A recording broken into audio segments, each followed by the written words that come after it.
Whakalofalahia to everyone, all the viewers, all the listeners, to this Niuean Language Week. We're celebrating the Niuean Language Week next week, or at least no, this week, 17th, on the 17th. And I have had, as usual, different guests.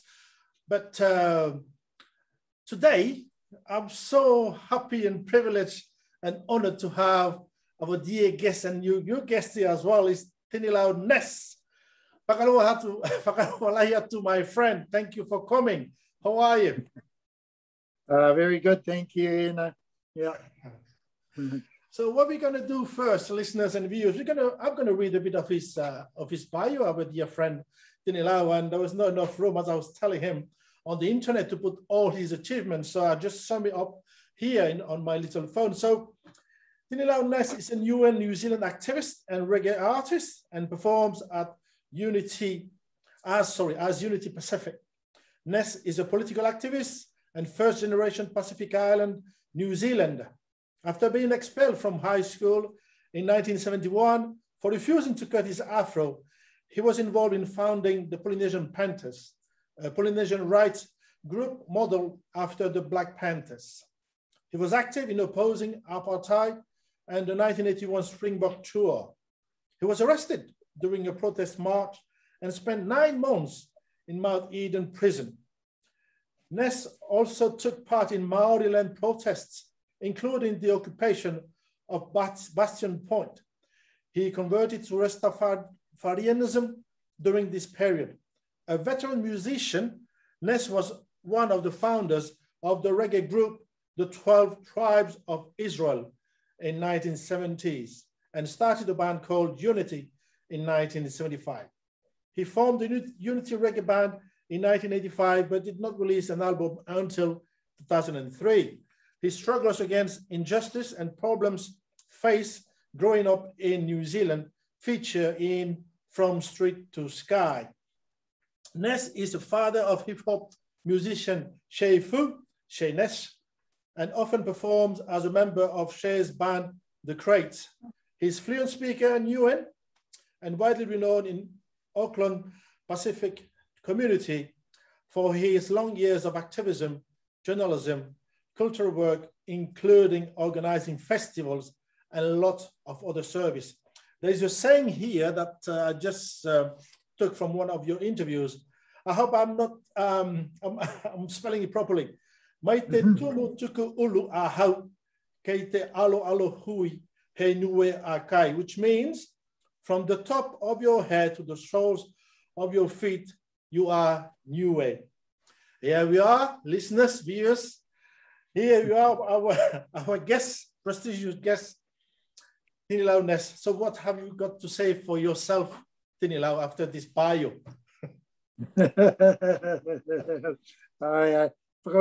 Thank you very much, Brother Ina. Whakalofalahia tu kia tautua luas. Ko whakaue whakamua ke he atua. Ko mai ke whilawea he mga honei. Give thanks to the Almighty for this opportunity to meet Ina. And the quote, mai he tumu aki ulu hao, ke he tau alo hui, koe niue a koe. From the top of your head to the soles of your feet, you are a niue.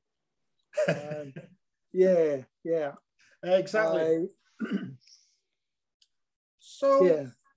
One of the things I wanted to ask you before we start, is about your name, Tigilau, because I don't know if everybody has asked you, but like any Polynesian name, there is a meaning to the name. So can you please, I've got my idea because it's quite close to Tahitian. So can you just confirm maybe what I thought? So what your name, please, Tigilau? Okay, well, my father gave it to me. Yes, so I often wondered why and what it meant, and because I haven't heard very many Niue called Tigilau. So as I got older, I did some research on the name, and I found that it is a Pacific Island name, common to like Rarotonga, it's Tinirau. Samoa, it's Tigilau. Niue, of course, now it's Tigilau. And in Māori, it's Tinirau. So in my research, I found the character Tigilau to be a myth, a mythological Pacific traveler who, well, one story goes he had 2 giant turtles, and he borrowed one to Tongan called Ai. So, you know, the stories of Tigilau in Māori as well. I did some research. So, yeah, he's the name is a mythical character, so to speak. And I don't know where my father got that from. Probably in his time in Samoa when he was there, yeah. Or probably reaching right back into his whakapapa or his history or tupuanga. You know, so he found that name, and it must have been unique at that time because I haven't seen or heard very many Tigilau in Niuean now. But I do know that some of my Māori whānau have named one of their sons Tigilau, and my Samoan percussion player in the band, he's named his son Tigilau. So there you go. You know what? From myth you became a legend. My view is that Tini is 1,000, it means many, and Lau is leaves. So I think it might have been a kind of if you read music and you write on a sheet, with 1,000 of music sheets. That's what I thought it would mean. But yours, it's as good as mine. Anyway, so can you just tell me a bit? We're talking about Niue language weekend. I just wanted to find out, how did you you grew up in Niue, and you had your family. So I guess your mother was the main person to educate and teach you the language, you and your sisters. Is that right? Yes. I am what I am today, mostly because of what my mother taught me. The Niue language, the culture as much as she could at the time, because my father died at an early age. For me, I was 6 years old when he passed away. So my mum had the responsibility of bringing me up, and she taught me well. I am most grateful to all mothers, actually. So my mum taught me how to read and write Niue from the Niue Bible. Okay. So, it was a lot of patience on her part. Yeah. But I'm most grateful today that I'm able to speak and read and write fluently in Niue because of her. Yeah. You know what? We got an extract, and I'm going to ask Liam to play it. And I think it's what you said in 2018. Encouraging your people in Niue community to speak the language, to maintain the language. So I'm going to play it, and then you can hear yourself, obviously, and also what you say about your mom. My mum was the one responsible for me learning and speaking and writing Niue. She from in our house inside we spoke Niue. Outside it was English. So yep, that was my first language. I think my mum knew how important it was, so she sat me and my sisters around the table, kitchen table, and taught us how to read and write from the Niue Bible. He wai e tatamate ana e nei hunga. Pera ki te nuinga no Niue I hunuku mai ki Aotearoa, ki hai te reo I whaangahia ki ngā uri. Well, because my mum and dad were immigrants, they came here for a better life, so they knew that we had to learn English. And I guess in their generation, to speak Niue wasn't profitable because a lot of the old people could see that the language was slowly dying out, and they were very afraid of that. In fact, they have a saying, aloha te a Niue, goodbye Niue. So yeah, there you are. You're talking about your language. And how do you feel? Because it was in 2018 and now 2021. 21, do you feel like more people or more young people are coming into the fold to use the language, or do you think, Niue has been in UNESCO, I think it's been put as an endangered or critically endangered language? What are your thoughts about your native language, Tigilau? I think there's a revival happening, especially in Aotearoa, New Zealand here, with the New Zealand-born Niue, and also with the teaching of the language in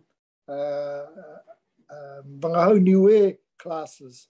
So it's a kind of revival in 2021, which is really good to see, because there was a danger that the language was going out, was fading away, wasn't profitable, like I said back then. Yeah. But today, the pride and the reawakening and the wanting to know and to have the identity, is very, very important in today's world. Yesterday, I was talking to a young Māori Niue down in Dunedin, who was in a quandary as to his identity. And I told him that Niue saying, me he tumu uluhau, ke to aloaluhui, you're a Niue.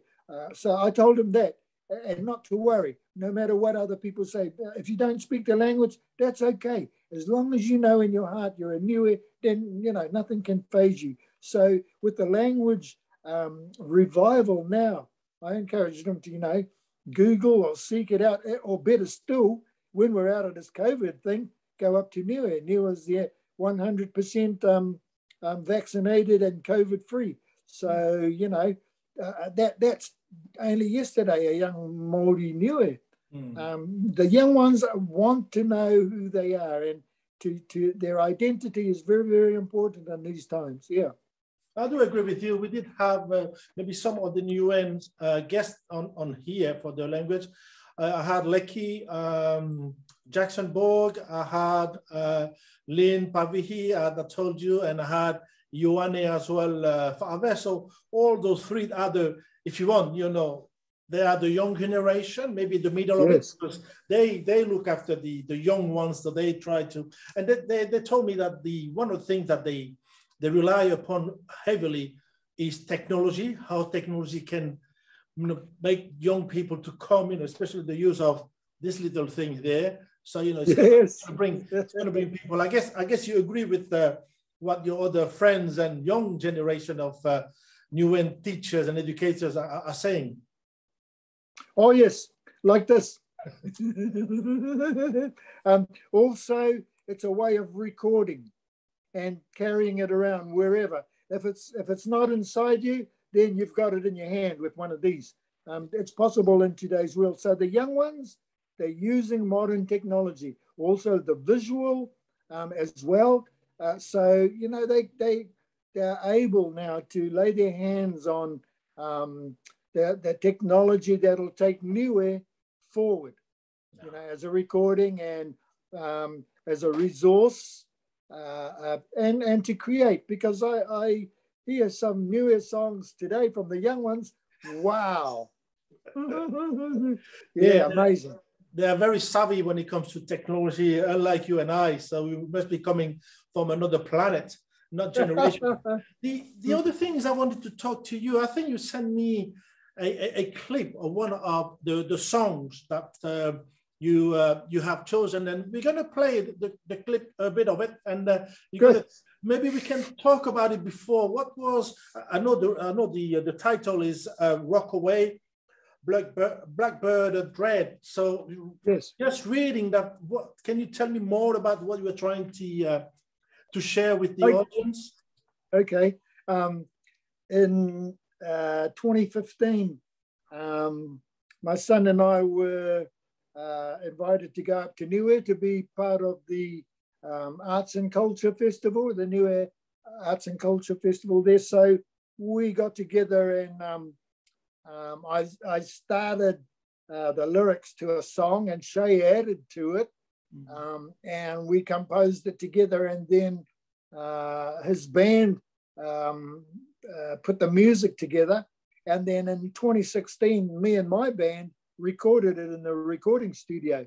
And the song Rockaway, you know, because Niue is the rock. It is the rock of Polynesia. Shay came up with the title Rockaway, you know, so we're rocking away. Yeah. And in 2016, the album Blackbird Dread had that single Rockaway in it, and the album won the Best Roots Award at the New Zealand Music Awards in 2016. Yeah, and so at one time when I was talking, giving a talk down in Waikato, the Niue High Commission asked me, "Have you got a Niue song?" I said, "Yes." "Have you recorded and released?" I said, "Yes." And he says, "And did you sell it?" I said, "Yes." And he goes, "So it's possible to make money from Niue songs?" And I said, "Yes." So, you know, it's live, it's viable, and like he said, it is possible to make money from it, you know. So it's not as like before, when the saying was that the Niue language, you know, you don't get paid for it. You know, it's not work, and you know, today we prove that wrong. We can, and there's enough of us to be able to be creative and put it in such artwork, you know, albums and things like that. Yeah. So that's especially the young ones. Yeah. You know, the title itself, Blackbird, is it the kind of, you know, we heard about blackbirding, you know, where people come in and, you know, stealing the local indigenous people to serve as slaves. Yes. Is that the same idea you're trying to convey? That's the theme. That's the theme, you know. I wanted to educate listeners, especially with reggae music, that blackbirding, the slave trade, did hit the Pacific Islands. We aren't taught that in schools. I wanted to highlight that fact. And also the slave trade hit Niue. They depleted a village, Avasele in Niue, of at least 30 women, men, carried them away on a slave ship. So a lot of Niue people, you know, don't know that. And I think to be part of the education system, our children have to know their true history. That's why Blackbird Dread, the title of the album, just to highlight the fact that the Pacific Islands, and especially, you know, from me, Niue was hit by slave traders. We weren't told that at school. We weren't taught that. But, you know, now's the time to expose all of that. One of the slave traders, Palangi, called Bully Boy Hayes, named after bully beef, you know, that's corned beef and stuff.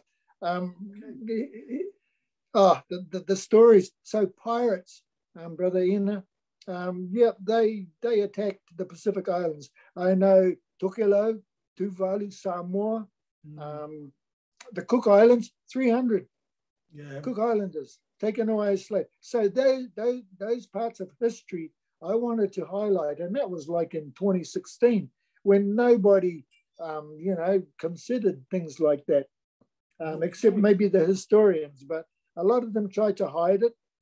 But the fact is, it did happen. Yeah. You know, I think that's a historical fact that is being kind of, you know, pushed aside so people don't know. But, you know, what we're going to do, we're going to listen to some part of it. You know, one, there'll be in Niuean and in English. So we can just listen for the auditors and, for the listeners and viewers to see and view the clip. Okay.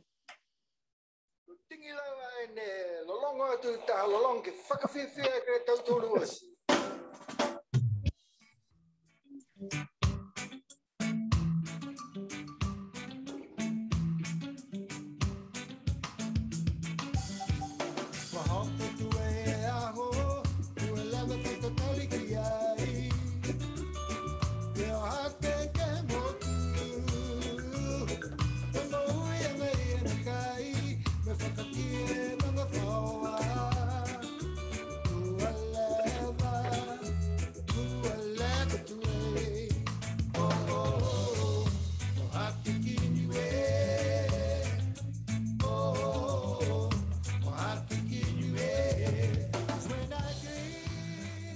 Oh, it was such a nice reggae rhythm. You know, it gives people the rhythm to want to Rockaway. So you know, this is just a very nice setup for the next question I was going to ask you. You know,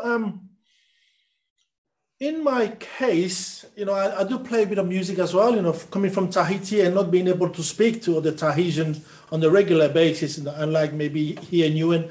I use music as for me to use and sing some of the music, some of the songs from Tahiti, but also I also come from Mangareva, a very tiny, even tinier than Niue. So our own language from there. So that's what keep me attached to my language, not to both of them, Tahitian and Mangareva. And I guess that's what you are doing, you know, using music as a tool or as a medium to keep the language alive. Isn't that the what you are trying to do?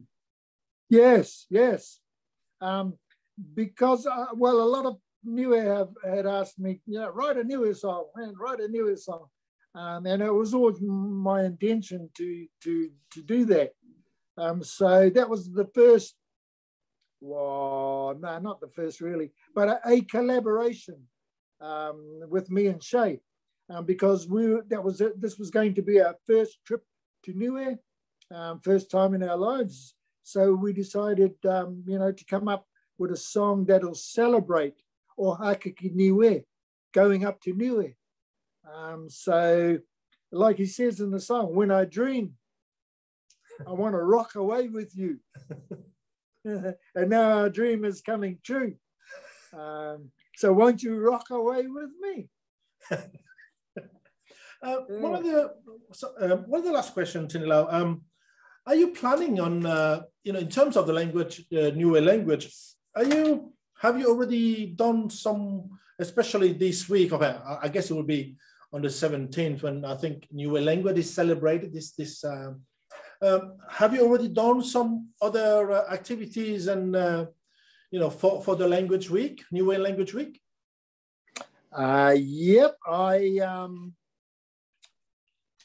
I've got in my diary here for some of the week that I'll be talking to. Oh, yes. And performing for. I should have known you were going to perform.